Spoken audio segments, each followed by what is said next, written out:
तो hello everyone, ICT virtual classes में जुड़ने के लिए आपका बहुत बहुत स्वागत है। तो दोस्तों, मैं योगेश केमनी फिर से लेके आया हूँ भौतिक विज्ञान यानी कि फिजिक्स का सेशन।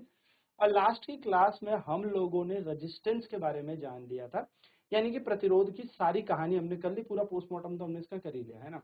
तो बेसिकली रेजिस्टेंस की अब हम बात कर रहे हैं कि सिस्टम कैसे लगता है, यानी कि रेजिस्टेंस का जो संयोजन होता है, प्रतिरोधकों का संयोजन की अब हम बात करते हैं, चर्चा करते हैं। तो संयोजन क्या हुआ? सो रेजिस्टेंस ऑफ अ सिस्टम। तो अभी क्या होता है ना, जैसे आप समझो कि आप एक बल्ब लेके आए बाजार से, ठीक है, फिर एक और बल्ब लेके आए। अब इस बल्ब को कैसे लगाया, जैसे जैसे अब दिवाली आने वाली है, तो दिवाली में आप लड़ियां भी लगाते हो। तो ये लड़ियां किस प्रकार से लगाई जाती हैं, क्या होता है, तो ये बेसिकली हम यहाँ पर देख रहे हैं। तो कहने का मतलब क्या है, अब संयोजन की बात कर रहे हैं, ठीक है, रेजिस्टेंस की हम बात कर रहे हैं। तो देखो, अभी तक हम रेजिस्टेंस की बात कर रहे थे, अब हम बात करेंगे कॉम्बिनेशन की। तो कॉम्बिनेशन जो रेजिस्टेंस का होता है, यानी कि अगर मैं बात करूं संयोजन की, प्रतिरोधकों के संयोजन की मैं बात करूं, तो संयोजन दो प्रकार का होता है, यानी कि एक होगा आपका सीरीज और दूसरा होगा आपके पास पैरेलल। यानी कि एक आपके पास निकलेगा श्रेणी क्रम में और एक निकलेगा आपके पास समांतर क्रम में। तो ये दोनों में से क्वेश्चन पक्का आएगा, 100% नोट कर लो कॉपी के ऊपर बढ़िया बढ़िया तारा बना के, ठीक है, क्योंकि ये पेपर में आएगा ही आएगा, ठीक है, इस पे क्वेश्चन बनता ही बनता है।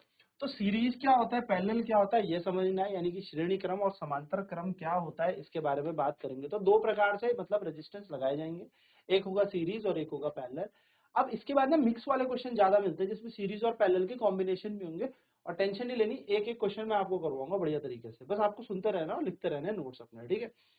तो श्रेणी क्रम और समांतर क्रम को दोनों को मिलाने के बाद बनता है मिश्रित। मिश्रित यानी कि एक मिश्रित संयोजन बनता है, और उस पर क्वेश्चन पक्का आना है, 100% आना है, ठीक है, क्वेश्चन आएगा ही आएगा। तो बात कर लेते हैं आगे कि क्या होता है ये। तो कुछ इस प्रकार से आप देख रहे होंगे, देखो, है ना। जब आपने क्या किया, मान के चलो ये एक प्रतिरोध है, एक प्रतिरोध ये रहा, एक प्रतिरोध ये रहा। माना इसका ये वाला कोना ए है, ये वाला कोना बी, इसका ये वाला कोना ए है, ये वाला कोना बी, और इसका ये वाला कोना ए है, ये वाला कोना बी। जब आप क्या करें, पहले वाले प्रतिरोध के बी वाले छोर से दूसरे वाले प्रतिरोध का ए छोर मिला दें, फिर दूसरे वाले प्रतिरोध के बी छोर से तीसरे वाले प्रतिरोध का ए छोर मिला दें, यानी कि आप क्या करें, when one end, या फिर हम कह सकते हैं the B end of a resistance 1 is connected to a end of resistance B, and then B end of resistance 2 is connected to the A end of resistance 3rd and so on, मतलब ऐसे जुड़ा हुआ हो, then हम ऐसे पूरे के पूरे कॉम्बिनेशन को, ऐसे पूरे संयोजन को हम कहते हैं सीरीज यानी कि श्रेणी क्रम। तो जैसे आप यहाँ पे देख भी रहे होंगे, देखो पहले वाले के पांव यहाँ पे थे तो इसने हाथ पकड़ लिया, फिर दूसरे वाले का पांव यहाँ पे था, इसने हाथ से पकड़ लिया। इस तरीके से आप समझ सकते हो, ठीक है। तो ये हो जाता है हमारे पास रेजिस्टेंस का कॉम्बिनेशन इस तरीके से, इसका बी तो दूसरे वाले का ए, और इसका भी तो तीसरे वाले का ए, ठीक है। इस तरीके से अपन लोग क्या लगाते हैं, रेजिस्टेंस को लगाते हैं, और इसको बोलते हैं सीरीज यानी कि श्रेणी, ठीक। अब श्रेणी की एक बड़ी इंपॉर्टेंट बात है, बड़ी खास बात है, वो याद रखना। श्रेणी क्रम कभी भी आए तो नोट बना लो कॉपी पे बढ़िया सा एकदम तारा आइसक्रीम के साथ, और वो ये है कि जब भी कभी रेजिस्टेंस पूछेगा कि सीरीज में है, तो आपको एक बात छोटी सी ध्यान में रखनी है, और वो ये कि सीरीज कॉम्बिनेशन में भैया हमारे करंट हमेशा सेम चलेंगे, यानी कि करंट कांस्टेंट होता है। करंट थ्रू ईच रेजिस्टेंस, हर एक रेजिस्टेंस पे current through each resistor will be same, will be same, यानी कि धारा जो है प्रत्येक प्रतिरोध से समान होगी। अगर पहले वाले के पास आई करंट जा रहा है तो दूसरे के पास भी आई करंट जाएगा, तीसरे के पास भी आई करंट जाएगा। यहाँ पे धारा का विभाजन नहीं होता, no current is distributed among the resistances, यानी कि प्रतिरोधकों में कोई भी धारा का विभाजन नहीं होगा। जितना धारा इस पे जा रही है उतनी धारा R2 पे भी जा रही है और उतनी धारा I3 पे भी जा रही है, ठीक है। तो फटाफट से इसको नोट कर ले और फिर आगे की चर्चा करते हैं।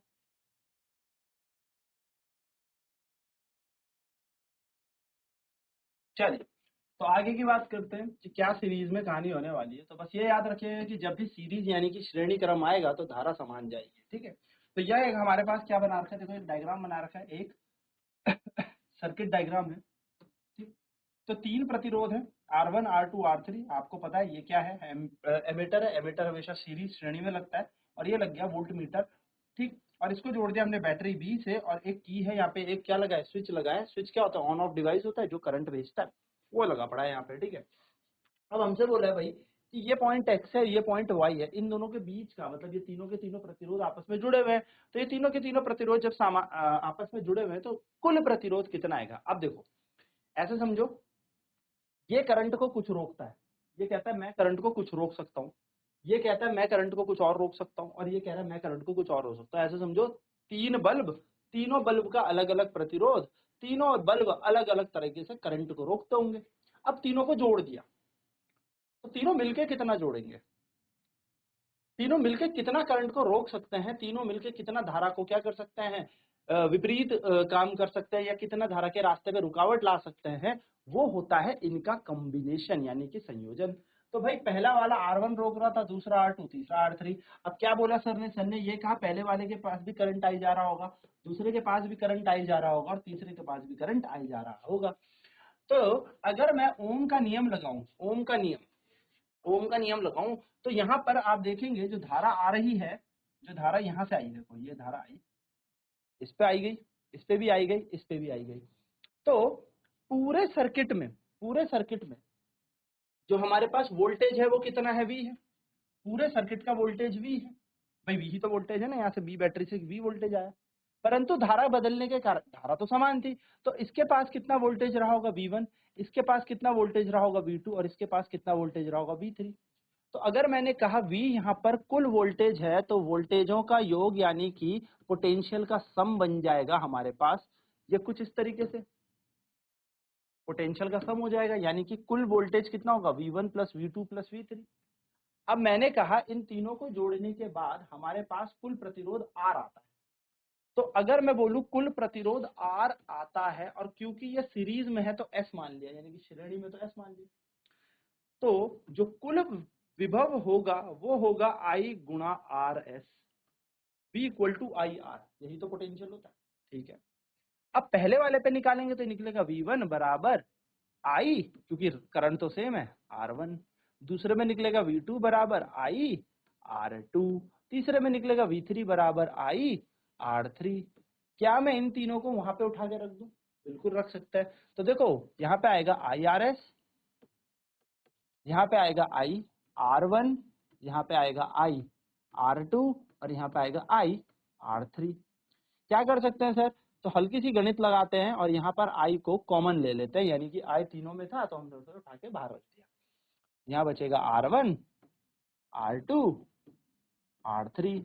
I ने I को मार डाला तो RS का मान आएगा R1 plus R2 plus R3। यानी कि जब आप श्रेणी क्रम की बात करेंगे, सीरीज की बात करेंगे, तो आपको कुछ नहीं करना, जितना तीनों का रेजिस्टेंस है, जितना तीनों का प्रतिरोध है, सीधे जोड़ देना, तो ये आपका आंसर है। तो ये डेरिवेशन कई बार आती है, तो ये आपको करनी है, तो जल्दी से इसे नोट कर लो, बढ़ता है फिर आगे की तरफ। तो यही चीज यहाँ पर अब हमें दे भी रखी है, देखो ठीक है। तो यहाँ पर अब हमारे पास ये सीरीज था, तो सीरीज में मैंने आपको बता दिया ये पैरेलल है। पैरेलल में क्या होता है, पैरेलल यानी कि समांतर में क्या होता है, देखो समांतर में क्या होगा, यहाँ पे लिख देते हैं पैरेलल में, पैरेलल यानी कि ये है समांतर। अब समांतर में क्या होता है, देखो जैसे एक रेजिस्टेंस ये था, एक रेजिस्टेंस ये था, और एक रेजिस्टेंस ये था, यानी कि तीन प्रतिरोध हमारे पास।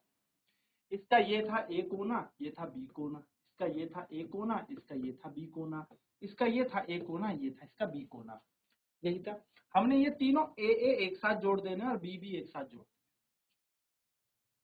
सीरीज में क्या किया, एक का ए फिर बी, फिर दूसरे का ए फिर बी, फिर तीसरे का ए फिर बी, यानी कि एक के बाद एक के बाद एक। लेकिन पैरेलल में क्या किया, तीनों ए एक तरफ जोड़ दिए और तीनों बी एक तरफ जोड़, इसको कहते हैं पैरेलल। जैसे आप यहाँ पे देख भी रहे होंगे, इसका भी ए, इसका भी ए, और इसका भी ए एक ही बिंदु पे जोड़ दिया, इसका भी बी, इसका भी बी, इसका भी बी एक ही बिंदु पे जोड़ दिया। तो पैरेलल कॉम्बिनेशन में क्या करते हैं, समांतर संयोजन में क्या करते हैं, तीनों का एक कोना एक तरफ और दूसरा कोना दूसरी तरफ। समांतर में एक बात ध्यान रखना, यानी कि पैरेलल में वोल्टेज हमेशा क्या चलेगा, सेम चलेगा। Voltage across each resistor is same, यानी कि समांतर क्रम में एक छोटी सी बात जो आपको याद रखनी है वो ये कि वोल्टेज हमेशा सेम होता है। तो मैं यहाँ पे लिख भी देता हूँ, समांतर क्रम में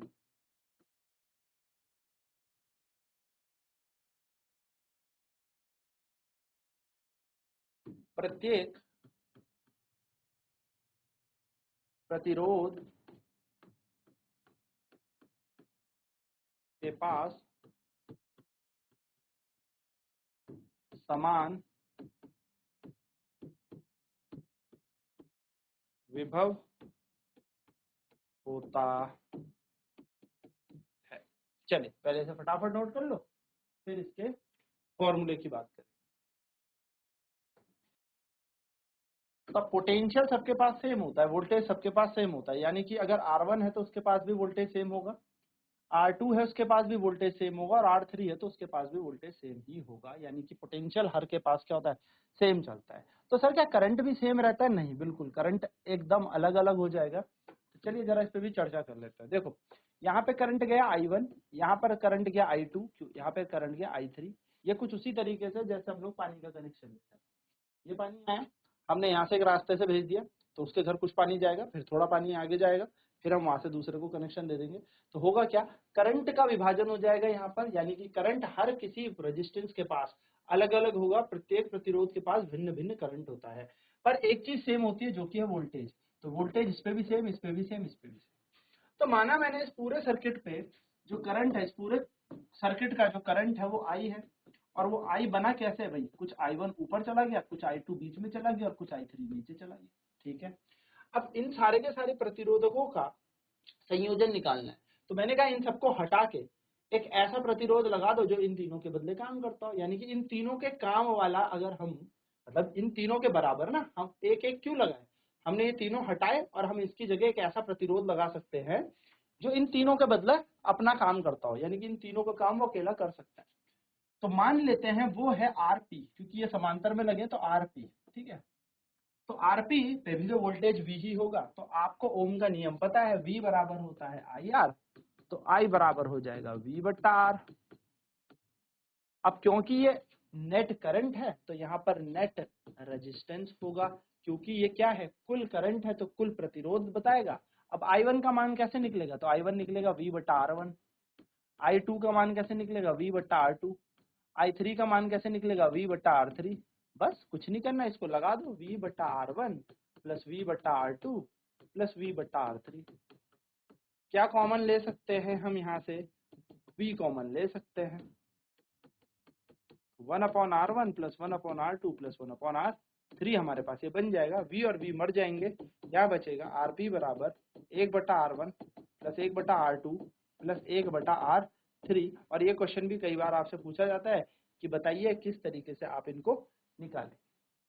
तो जल्दी से नोट कर लो इनका फॉर्मूला कि पैरेलल में, समांतर क्रम में किस तरीके से आपको कुल प्रतिरोध निकालना है, और श्रेणी क्रम में किस तरीके से आपको कुल प्रतिरोध निकालना है। फटाफट से नोट कर लीजिए।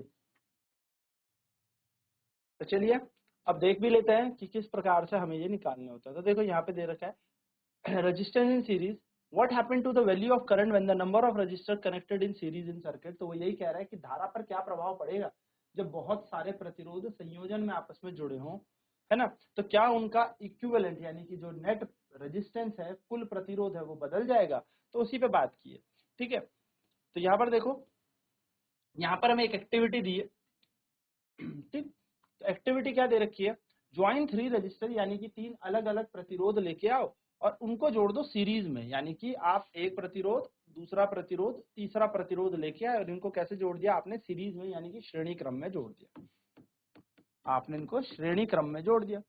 Connect them with a battery and ammeter, इस पे एक एमीटर लगा दो। ठीक है, आपने एक एमीटर लगा दिया।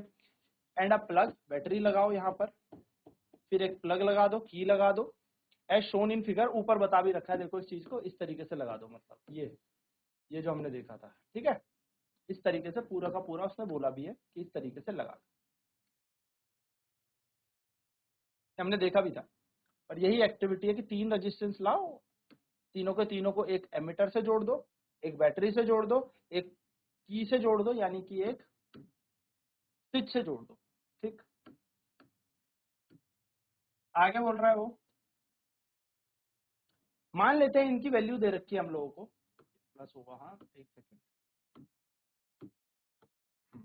मान लेते हैं इनकी वैल्यू हमें दे रखी है 1 ओम, 2 ओम, 3 ओम। तो ये दे रखा है 1 ओम, ये दे रखा है 2 ओम, ये दे रखा है 3 ओम, ठीक है। And a battery is given that is 6 volt, 6 volt की बैटरी है, ठीक। अब क्या करो, जैसे ही की को जोड़ोगे तो आपको क्या करना है, एमीटर की रीडिंग चेक करनी है। एमीटर क्या बताता है, एमीटर धारा बताता है, करंट बताता है कि करंट की क्या रीडिंग आई, करंट का क्या मान आया, आपको ये बताएगा, ठीक है। अब आपको क्या करना है, आपने देखना है कि क्या एमीटर की रीडिंग में कोई प्रभाव पड़ा जब आपने इन तीनों को साथ जोड़ा हुआ था। So do you find any change value of current through the ammeter. तो क्या देखो, पोजीशन बदलते चलना, ठीक है। पहले 2 को आगे कर देना, फिर 1 को पीछे कर देना, फिर 3 को आगे कर देना, 1 को पीछे, यानी कि इसकी पोजीशन बदलते रहना इस तरीके से। कभी 1 आगे, कभी 3 आगे कर देना बीच में, कभी 2, कभी इस प्रकार कर देना 1 ओम, कभी 3 ओम, यहाँ पे 2 ओम कर देना, 1 ओम कर देना, यहाँ पर 3 ओम कर देना। यानी कि यहाँ पर आप क्या करो, इसकी पोजीशन बदल रहे हो, सिर्फ पोजीशन बदलते रहना। आप एमीटर की रीडिंग चेक करते रहना, क्या कोई फर्क पड़ेगा। तो आपका जवाब होगा नहीं, कोई फर्क नहीं पड़ेगा, धारा इन तीनों में बराबर ही चलती रहेगी, यानी कि जो एमीटर की रीडिंग आएगी वो हमेशा सेम आएगी, ठीक है। तो ये कह रहा है यू विल ऑब्जर्व, हम क्या ऑब्जर्व करेंगे, हम क्या देखेंगे, जो करंट है एमीटर में इज द सेम, जो धारा है वो समान रहेगी, यानी कि धारा क्या रहेगी, समान। इस पूरी एक्टिविटी को करने के बाद, इस पूरे के पूरे एक्सपेरिमेंट को करने के बाद आप देखोगे कि धारा समान ही रहेगी। कब, जब श्रेणी क्रम में हमने इन्हें लगाया था। इसको कोई फर्क नहीं पड़ता कि क्या स्थिति है, क्या पोजीशन है उस इलेक्ट्रिक रेजिस्टेंस की, बस इसको इससे फर्क पड़ता है कि कौन सा कॉम्बिनेशन है, सीरीज कॉम्बिनेशन है। और सीरीज कॉम्बिनेशन में भाई हमेशा हमेशा हमारा धारा यानी कि करंट क्या रहेगा, सेम रहेगा, सेम करंट सेम रहेगा, यानी कि धारा समान रहेगी। यही उस एक्सपेरिमेंट में बात हुई है, ठीक है। जल्दी से इसे नोट कर लो। चलिए, तो आगे क्या कह रहा है, अब नई एक्टिविटी की बात की उसने कि हर एक रजिस्टर पर आप क्या कर दो, जैसे आपने R1 R2 R3 3 रजिस्टर लगाए थे, 3 प्रतिरोध लगाए थे, अब हर एक के पास क्या लगा दो, वोल्ट मीटर लगा दो, यानी कि क्या कर दो, वोल्ट मीटर लगा के चेक कर लो V1 V2 V3। अभी भी यहाँ पर चेक करो कि क्या वोल्टेज सेम रहेगा। तो आप यहाँ पर ये ऑब्जर्व करोगे कि जो वोल्टेज है V वो हमेशा किसका सम आएगा। तो आप यहाँ पे देखोगे जो वोल्टेज है V वो इक्वल हो जाएगा किसके बराबर, V1 plus V2 plus V3 के, जो हम कर भी रहे थे, मैंने आपको ये पूरी की पूरी डेरिवेशन बता भी दी है, ठीक है। तो ये V है और ये किसके बराबर हो जाएगा, विभव V1 plus V2 plus V3 के बराबर होता है। तो ये चीज भी नोट रखना याद कि सीरीज कॉम्बिनेशन में श्रेणी क्रम में हमारा V1 plus V2 plus V3 हो जाएगा टोटल वोल्टेज, ठीक है। नेक्स्ट बात करते हैं। अब हमें पता है ओम का नियम क्या कहता है, ओम का नियम कहता है V बराबर IR। ओम का नियम ये कहता है, तो जैसे ही हम V बराबर IR रखेंगे तो हर किसी पे भी तो लगाएंगे, हर एक प्रत्येक रेजिस्टेंस पे, है ना। तो जितने भी यहाँ पर हमारे पास 3 प्रतिरोध है, तीनों प्रतिरोधों पर अगर हम पर विभव चेक करें, विभव देखें तो पहले वाले का विभव आएगा IR1, दूसरे का देखो V1 इजिकल टू IR1, धारा तो समान थी, V2 बराबर IR2, धारा तो समान थी, V3 बराबर IR3, धारा तो समान थी। सर V बराबर IR आप बता ही रहे थे, हाँ ये तो हमने देखा ही था, V बराबर IR होता है। साथ साथ में ये भी देख लिया कि V बराबर V1 plus V2 plus V3 भी है। साथ साथ में ये भी देख लिया कि V1 का मान IR1 है, V2 का मान IR2 है, V3 का मान IR3 है। उठा के लगाओ तो IR बराबर IR1 plus IR2 plus IR3। IR यहाँ से I को कॉमन ले लो तो बनेगा R1 plus R2 plus R3, I से I खत्म और R का मान आ जाएगा R1 plus R2 plus R3। और अगर यहाँ पर 4 प्रतिरोध होते तो यहाँ बन जाता R बराबर R1, पहले को जोड़ दो, दूसरे को जोड़ दो, तीसरे को जोड़ दो, चौथे को भी डायरेक्ट ऐड कर दो। 5 होते तो R1 plus R2 plus R3 plus R4 I5, जितने हो उतने जोड़ देना, सीरीज में डायरेक्ट ऐड कर देना। तो सीरीज में यानी कि श्रेणी क्रम में हमारा आंसर ये बन जाएगा, ठीक है। नोट कर लो फटाफट। तो हम यहाँ से क्या कंक्लूड कर सकते हैं, हम यहाँ से क्या कह सकते हैं, हम कह सकते हैं जब बहुत सारे रेजिस्टेंसेस कनेक्ट है सीरीज में तो जो नेट रेजिस्टेंस आता है वो इंडिविजुअल्स का सम आता है। एंड इंडिविजुअल्स के सम के साथ साथ वो ग्रेटेस्ट का भी ग्रेटेस्ट होता है। मतलब क्या है सर इसका, तो वो मैं आपको बताता हूँ। मतलब ये है कि जब बहुत सारे रेजिस्टेंस आपने कनेक्ट किए ना, R1, R2, R3, R4 इस तरीके से, तो जो नेट आएगा वो इन सबका सम आएगा। अब मान लिया अगर R1 की वैल्यू 1 है मान लो, R2 की वैल्यू 2 है मान लो, R3 की वैल्यू 3 है मान लिया हमने, तो हमारा R कितना आएगा भाई, सबको जोड़ के R1, R2, R3, तो 1 + 2 + 3, तो R जो हमारा आएगा जो नेट यानी कि जो फाइनल रेजिस्टेंस आएगा वो इनका सम ही तो आएगा। तो 3 और 1 4, 4 और 2 6 ओम। तो अब आप यहाँ पर नोटिस करेंगे जो ये 6 ओम आया है 1 ओम से बड़ा है, ये जो 6 ओम आया है ये 2 ओम से भी बड़ा है, ये जो 6 ओम आया है ये 3 ओम से भी बड़ा है, यानी कि ये इन तीनों से बड़ा आया। तो जब भी आप रेजिस्टेंस सीरीज में लगाते हैं यानी कि प्रतिरोधकों को आप श्रेणी क्रम में जोड़ते हैं, तो आपका जो कुल प्रतिरोध आता है वो सबसे बड़ा तो आता ही है। तो देखो सबका सम तो है ही, सबका योग से तो बना ही है, सब इंडिविजुअल से भी बड़ा आता है, यानी इंडिविजुअल से भी बड़ा आएगा। और सबसे बड़ा कौन है, 3, उससे भी बड़ा आएगा। तो ग्रेटेस्ट से भी ग्रेटेस्ट आएगा। फिर से समझना, जब आपने 3 प्रतिरोधकों को श्रेणी क्रम में जोड़ा, यानी कि जब आपने तीनों रेजिस्टेंसेस को सीरीज में जोड़ा, तो जो आपका नेट रेजिस्टेंस आया वो सबसे बड़े से भी बड़ा आएगा। देखो इन तीनों में सबसे बड़ा कौन था, 3 ओम, तो उससे भी बड़ा है।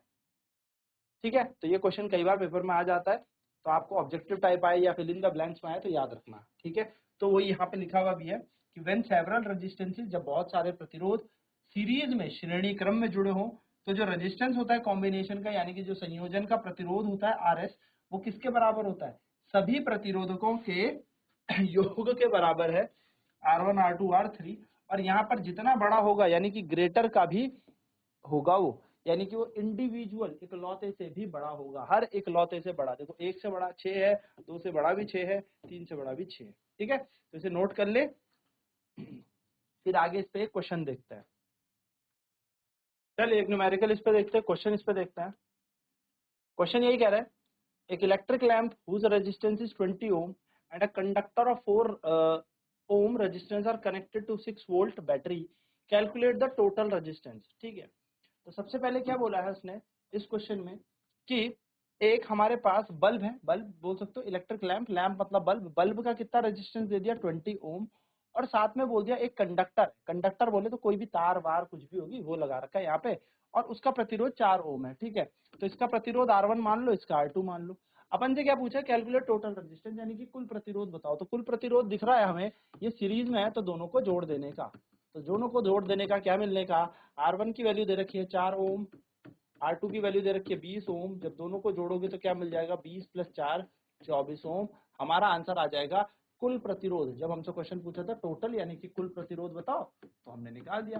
पहले हम इसको करेंगे फिर आगे का टाइप बताऊंगा मैं आपको कि बी पार्ट क्या कह रहा है। ठीक है, जल्दी से नोट करो। अब नेक्स्ट में क्या पूछा है, नेक्स्ट में पूछा है करंट थ्रू द सर्किट, यानी कि इस पूरे परिपथ पे धारा कितनी चलेगी। तो इस पूरी पथ पे बैटरी कितनी है, 6 वोल्ट की। तो मान लेते हैं आई धारा चल रही है, तो V बराबर IR लगाओ, V का मान है 6, I की जगह I, और R कितना है पूरे परिपथ का 24, तो I बराबर आ जाएगा 6/24।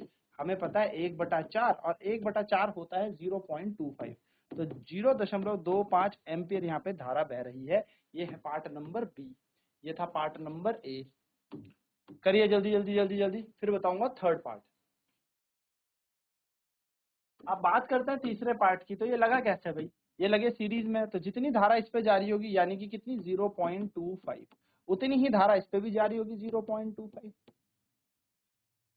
एक तरीका ये, नहीं तो एक तरीका बताता हूँ मैं और आसान, क्यों इतना दिमाग लड़ाना। आसान तरीका, भाई धारा का मान कितना था 1/4 ना, लिख दो ना 1/4। यहाँ पर भी धारा कितनी जा रही है 1/4। अब हमें क्या निकालना है, V का मान, यही तो पूछ रहा है थर्ड पार्ट में कि पोटेंशियल डिफरेंस बताओ। तो V बराबर IR, तो यहाँ पर V1 बराबर R1 यानी कि 4 इंटू 1/4, तो 4 ने 4 को मारा, तो यहाँ का वोल्टेज कितना है, इसके पास का वोल्टेज है 1 वोल्ट, और यहाँ का वोल्टेज देखना है तो V बराबर IR, V देखना है, I कितना है 1/4 और R कितना है 20, तो उड़ा दो 4 पंजे 20, तो यहाँ आ जाएगा 5 वोल्ट। अब आप देखो चेक कराऊं answer, 5 volt plus 1 volt 6 volt, battery कितने वोल्ट की थी 6 की, हमारा आंसर एकदम सही है, 5 में से 5 नंबर आ गए। ठीक है, तो आराम से इसको करना है, करना कुछ नहीं है, बस स्लोली स्लोली एक एक चीज को नोटिस करना है कि क्या क्वेश्चन में दिया है, क्या पूछा है। ठीक है, जल्दी से नोट कर लो थर्ड पार्ट को भी। तो आई होप ये सारे क्वेश्चन आपको समझ में आ गए होंगे। तो आईसीटी वर्चुअल क्लासेस में जुड़ने के लिए धन्यवाद, आपका दिन शुभ हो।